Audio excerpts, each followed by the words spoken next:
उत्तर प्रदेश में होने वाले 2027 के विधानसभा चुनाव में अखिलेश यादव और राहुल गांधी साथ हैं, लेकिन असली बास कौन होगा? क्योंकि असली लड़ाई सिर्फ भारतीय जनता पार्टी से नहीं बल्कि सीटों का बंटवारा भी हो सकता है। क्योंकि इससे पहले राहुल गांधी और अखिलेश यादव की जोड़ी उत्तर प्रदेश में आई थी और उस समय नारा लगा था यूपी को यह साथ पसंद है। 2017 के विधानसभा चुनाव में उत्तर प्रदेश की जनता ने राहुल और अखिलेश की जोड़ी को नकार दिया था और लोगों को साथ पसंद नहीं आया था।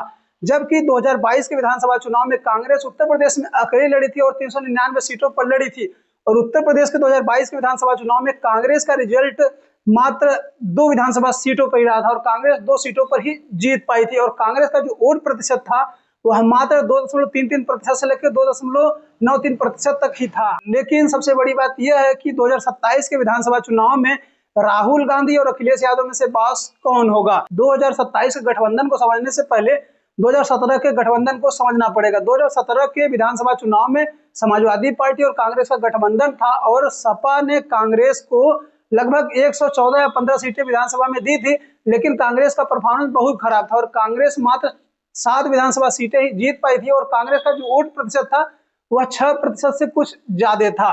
और एक बात कही जाती है कि कभी भी विधानसभा चुनाव में जो गठबंधन होता है वह सिर्फ पुरानी बातें या पुराने इतिहास मायने नहीं रखते हैं, कभी कभी गणित भी मायने रखता है, क्योंकि चुनाव में परिस्थितियां हमेशा बदलती रहती हैं। ऐसे अगर 2027 के विधानसभा चुनाव में भले ही जो कुछ भी कह लिया जाए कि कांग्रेस की तरफ से बराबरी की बात की जा रही है, 50% सीट की बात की जा रही है, चाहे जो कुछ भी वह गठबंधन बना रहेगा, कांग्रेस किसी भी कंडीशन में नहीं चाहेगी कि वह गठबंधन तोड़े, क्योंकि उत्तर प्रदेश में सपा और कांग्रेस दोनों चाहते हैं कि वह सरकार में आए। इससे पहले समाजवादी पार्टी 2 चुनाव हार चुकी है, 2017 का विधानसभा चुनाव और 2022 का विधानसभा चुनाव। अगर समाजवादी पार्टी 2027 का विधानसभा चुनाव हारती है, समाजवादी पार्टी में और उनके कार्यकर्ताओं में एक निराशा बैठेगी। जो ममता बनर्जी का, जो टीएमसी का बंगाल में हुआ, वही हाल उत्तर प्रदेश में भी हो सकता है। कार्यकर्ताओं में निराशा होगी क्योंकि कोई भी व्यक्ति, कोई भी पदाधिकारी, कोई भी नेता सत्ता से ज्यादा दिन तक दूर नहीं रह सकता है। इसलिए किसी भी कीमत पर समाजवादी पार्टी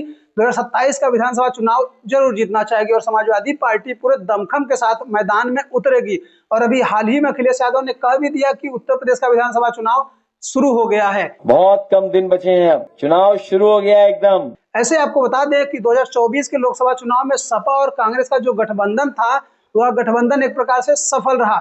जहां समाजवादी पार्टी 2014 और 2019 के लोकसभा चुनाव में 5 सीटें मात्र जीती थी, लेकिन 2024 के लोकसभा चुनाव में समाजवादी पार्टी 37 सीटें जीत जाती है और वही कांग्रेस जो 2019 के लोकसभा चुनाव में मात्र 2 सीटें जीतती है और 2024 के लोकसभा चुनाव में 6 सीटें जीत जाती हैं।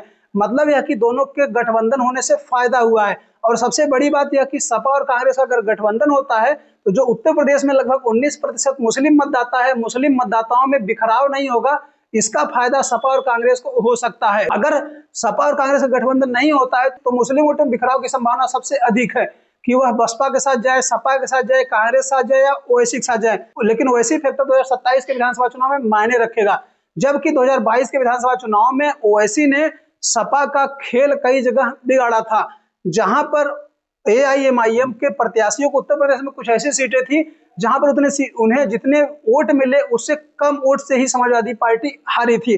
दूसरी चीज ये कि 2024 के लोकसभा चुनाव में यह भी देखने को मिला कि समाजवादी पार्टी और कांग्रेस के पक्ष में जो दलित मतदाता है, जो SC/ST मतदाता है, वो काफी बढ़ चढ़ कर हिस्सा लिया। मतलब 2024 के लोकसभा चुनाव में दलितों का साथ सपा और कांग्रेस के साथ रहा, सपा और कांग्रेस को मिला। समाजवादी पार्टी जो पीडीए का नारा दे रही है, तो पीडीए का नारा समाजवादी पार्टी के लिए फायदेमंद हो सकता है, जिसमें वह पिछड़े, दलित, अल्पसंख्यक और कभी कभी अगड़े की बात करते हैं। ऐसे कांग्रेस को जो पारंपरिक वोटर रहा है वह मुस्लिम रहा है और बहुत पहले दलित हुआ करते थे, लेकिन कांग्रेस का साथ अब दलित छोड़ चुका है, वह बसपा के साथ, भाजपा के साथ या अन्य दलों के साथ वह शिफ्ट हो चुका है। ऐसे में कांग्रेस का अगर सपा गठबंधन होता है तो मुस्लिम, दलित और कुछ जो अगड़ी जातियां हैं, अगड़ी समाज के लोग हैं, वह लोग भी सपा और कांग्रेस के गठबंधन में साथ आ सकते हैं, जिसका फायदा इन दोनों को मिल सकता है। तो जिस प्रकार से 2017 के विधानसभा चुनाव में सपा ने कांग्रेस को लगभग 100 से अधिक सीटें दी थी, 2027 के विधानसभा चुनाव में शायद सपा जो है वो कांग्रेस को 50-60 के आसपास सीटें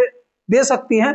और कुछ ऐसा भी हो सकता है कि कैंडिडेट जो है वह सपा का हो लेकिन सिंबल कांग्रेस का हो सकता है, ऐसा भी हो सकता है। हालांकि उत्तर प्रदेश में कुछ जिले ऐसे हैं जहां पर मुस्लिम जो मतदाता है वो काफी अधिक हैं। ऐसे में इसका फायदा जो है सपा और कांग्रेस को हो सकता है। फिलहाल जो है सबसे बड़ी बात यह है कि 2027 के विधानसभा चुनाव में राहुल गांधी या अखिलेश यादव बॉस कौन है ये बड़ा मायने रखेगा। और समाजवादी पार्टी शायद यह भी कर सकती है कि जो 2029 का अगला जो लोकसभा चुनाव है इसका फायदा जो है वह कांग्रेस को हो सकता है। तो 2029 के लोकसभा चुनाव में समाजवादी पार्टी या जो अखिलेश यादव है वह कांग्रेस को तवज्जो दे सकते हैं। जब विधानसभा का चुनाव होता है तो क्षेत्रीय पार्टियां हैं या सपा जो उत्तर प्रदेश में ज्यादा मजबूत है कांग्रेस के मुकाबले में। जब लोकसभा का चुनाव होता है तो कांग्रेस को या नेशनल पार्टी को लोग ज्यादा तवज्जो देते हैं स्टेट पार्टी के मुकाबले। फिलहाल अब तो देखना होगा कि असली बात कौन है। इसका रिजल्ट तो उत्तर प्रदेश की जनता तय करेगी और 2027 के चुनाव के बाद ही हो पाएगा। लेकिन आप सभी लोग क्या सोचते हैं कि अखिलेश यादव और राहुल गांधी इन दोनों में से बास कौन है? कमेंट करके अपनी राय जरूर दें। तब तक हमें विदा दें, अगली वीडियो फिर मिलता हूं। नमस्कार।